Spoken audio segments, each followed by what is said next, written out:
Assalamualaikum warahmatullahi wabarakatuh. Morning students, how are you today? I hope you all in a good condition. Okay, before we start our study, let's pray together. Bismillahirrahmanirrahim. Rabbi zidni ilma warzuqni fahma. Amin. Teman-teman, hari ini kita akan mempelajari tema 8 subtema 1 muatan pelajaran IPS tentang jenis-jenis kegiatan ekonomi masyarakat di Indonesia. Setiap wilayah memiliki sumber daya alam yang beragam. Sumber daya alam tersebut dimanfaatkan dalam berbagai kegiatan ekonomi. Berikut ini adalah contoh-contoh kegiatan ekonomi. Yang pertama adalah pertanian dan perkebunan. Pertanian dan perkebunan adalah usaha pengelolaan suatu lahan dengan menanam tanaman budidaya.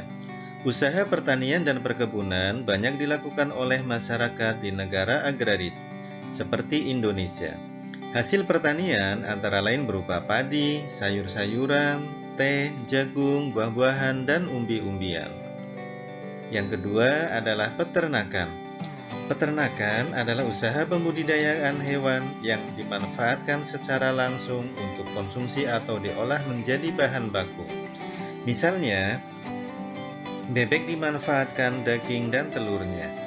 Sapi dimanfaatkan daging dan susunya. Yang ketiga adalah perikanan. Perikanan adalah usaha penangkapan dan pembudidayaan berbagai jenis hewan perairan. Usaha perikanan dapat dilakukan di darat dan di laut. Pengelompokan usaha perikanan adalah sebagai berikut. Perikanan darat. Dalam perikanan darat terdiri dari perikanan air tawar dan perikanan air payo. Yang berikutnya adalah perikanan laut. Perikanan laut seperti kerapu, tuna, cakalang, dan teri. Yang keempat adalah perhutanan. Perhutanan adalah usaha pengelolaan sumber daya hutan untuk memenuhi kebutuhan manusia. Sumber daya alam yang dimanfaatkan dalam usaha perhutanan antara lain kayu jati, damar, dan rotan.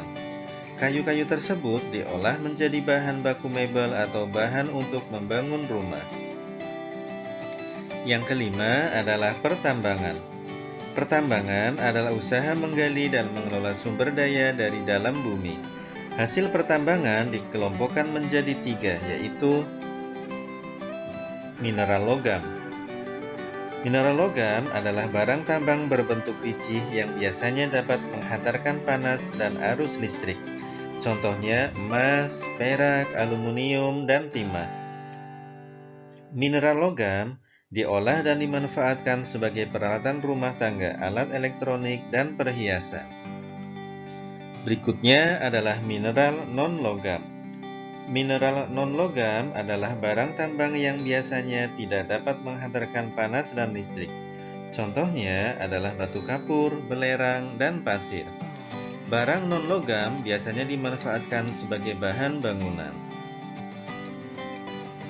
Berikutnya adalah sumber energi. Hasil pertambangan yang dapat menghasilkan energi dan bermanfaat bagi kehidupan manusia. Contohnya adalah minyak bumi. Sumber energi ini biasanya dimanfaatkan sebagai bahan bakar kendaraan. Nah, berikut ini adalah contoh dari hasil kegiatan-kegiatan ekonomi yang ada di masyarakat Indonesia. Ada pertanian, kemudian peternakan, perhutanan, perikanan, dan pertambangan. Selain di bidang agraris, masyarakat juga melakukan kegiatan ekonomi di bidang lain, sebagai berikut. Yang pertama adalah perindustrian. Perindustrian adalah usaha mengelola bahan mentah menjadi barang setengah jadi atau bahan jadi. Perindustrian dapat dilakukan secara sederhana di rumah atau secara besar di pabrik. Perindustrian mengalami perkembangan pesat karena dapat menghasilkan barang kebutuhan manusia dalam jumlah besar dan cepat. Contoh hasil industri antara lain makanan, pakaian, atau kendaraan. Yang berikutnya adalah perdagangan.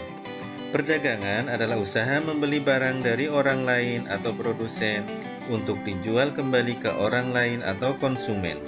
Perdagangan juga merupakan kegiatan distribusi, yaitu menyalurkan barang hasil produksi kepada konsumen. Kegiatan perdagangan biasanya dilakukan di pasar tradisional, pasar modern, toko, warung, atau pedagang kaki lima. Kini, perdagangan juga dapat dilakukan secara daring atau online shop. Yang ketiga adalah jasa. Jasa adalah usaha berupa pemberian layanan kepada orang lain. Jasa tidak memiliki wujud, namun dapat dirasakan manfaatnya oleh orang yang menggunakan jasa tersebut. Contoh jenis-jenis jasa antara lain jasa kesehatan, contohnya dokter, perawat, dan bidan. Dalam jasa keamanan, contohnya satpam, polisi, dan tentara. Jasa pendidikan, contohnya adalah guru, dosen, dan pengajar les.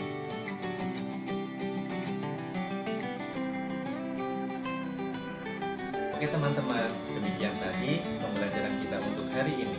Mudah-mudahan kalian dapat memahaminya dengan baik. Now, let's close our study by reciting hamdalah together. Alhamdulillahirabbil alamin. Subhanakallahumma wa bihamdika asyhadu an la ilaha illa anta astaghfiruka wa atubu ilaik. Wassalamualaikum warahmatullahi wabarakatuh.